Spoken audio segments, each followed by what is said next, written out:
ഉൽപ്പത്തിയുടെ പുസ്തകം 12-ാം അധ്യായം. അബ്രാമിനെ വിളിക്കുന്നു. കർത്താവ് അബ്രാമിനോട് അരുളിച്ചെയ്തു, നിന്റെ ദേശത്തെയും ബന്ധുക്കളെയും പിതൃഭവനത്തെയും വിട്ട് ഞാൻ കാണിച്ചു തരുന്ന നാട്ടിലേക്ക് പോവുക. ഞാൻ നിന്നെ വലിയൊരു ജനതയാക്കും.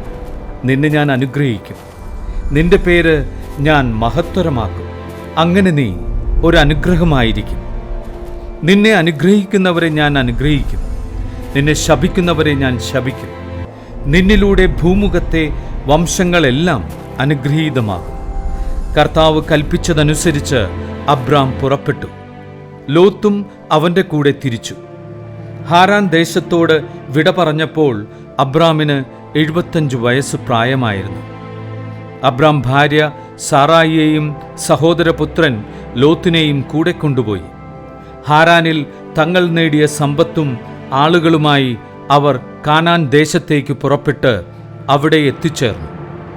അബ്രാം ആ ദേശത്തിലൂടെ സഞ്ചരിച്ച് ഷെക്കമിൽ മോറയുടെ ഓക്കുമരം വരെ എത്തി. അക്കാലത്ത് കാനാൻകാർ അവിടെ പാർത്തിരുന്നു. കർത്താവ് അബ്രാമിന് പ്രത്യക്ഷപ്പെട്ട് അരുളിച്ചെയ്തു, ഈ നാട് നിന്റെ സന്തതികൾക്ക് ഞാൻ കൊടുക്കും. തനിക്ക് പ്രത്യക്ഷപ്പെട്ട കർത്താവിന് അബ്രാം അവിടെ ഒരു ബലിപീഠം പണിതു. അവിടെ നിന്ന് അവൻ ബെഥേലിന് കിഴക്കുള്ള മലമ്പ്രദേശത്തേക്ക് കടന്ന് അവിടെ ബെഥേലിന് കിഴക്കും ആയിക്ക് പടിഞ്ഞാറുമായി താവളമടിച്ചു. അവിടെ ഒരു ബലിപീഠം പണിത് കർത്താവിൻ്റെ നാമം വിളിച്ചു. അവിടെ നിന്ന് അബ്രാം നെഗബിന് നേരെ യാത്ര തുടർന്നു. അബ്രാം ഈജിപ്തിൽ. അവിടെ ഒരു ക്ഷാമമുണ്ടായി. കടുത്ത ക്ഷാമമായിരുന്നതിനാൽ ഈജിപ്തിൽ പോയി പാർക്കാമെന്ന് കരുതി അബ്രാം അങ്ങോട്ട് തിരിച്ചു. ഈജിപ്തിലെത്താറായപ്പോൾ ഭാര്യ സാറായിയെ വിളിച്ച് അവൻ പറഞ്ഞു, നീ കാണാൻ അഴകുള്ളവളാണെന്ന് എനിക്കറിയാം. നിന്നെ കാണുമ്പോൾ ഈജിപ്തുകാർ പറയും, ഇവൾ അവൻ്റെ ഭാര്യയാണ്. എന്നിട്ട് എന്നെ അവർ കൊന്നുകളയും. നിന്നെ ജീവിക്കാൻ അനുവദിക്കുകയും ചെയ്യും. നീ മൂലം എനിക്ക് ആപത്തുണ്ടാകാതിരിക്കാൻ നിന്നെ പ്രതി അവർ എൻ്റെ ജീവൻ രക്ഷിക്കാൻ വേണ്ടി നീ എൻ്റെ സഹോദരിയാണെന്ന് പറയണം. അവർ ഈജിപ്തിലെത്തി.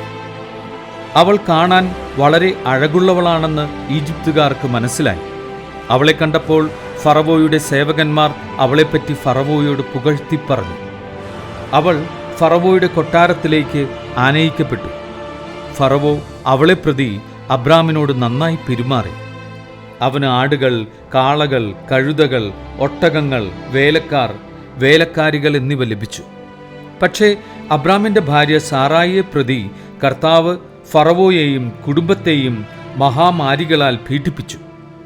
തന്മൂലം ഫറവോ അബ്രാമിനെ വിളിച്ചു പറഞ്ഞു, നീ ഈ ചെയ്തത് എന്താണ്?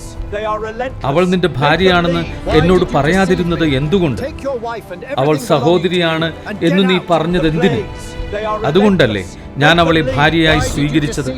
ഇതാ നിന്റെ ഭാര്യ, അവളെയും കൊണ്ട് സ്ഥലം വിടുക. ഫറവോ തന്റെ ആൾക്കാർക്ക് അബ്രാമിനെ കുറിച്ച് കൽപ്പന കൊടുത്തു. അവർ അവനെയും ഭാര്യയെയും അവന്റെ വസ്തുവകകളോടുകൂടെ യാത്രയാക്കി.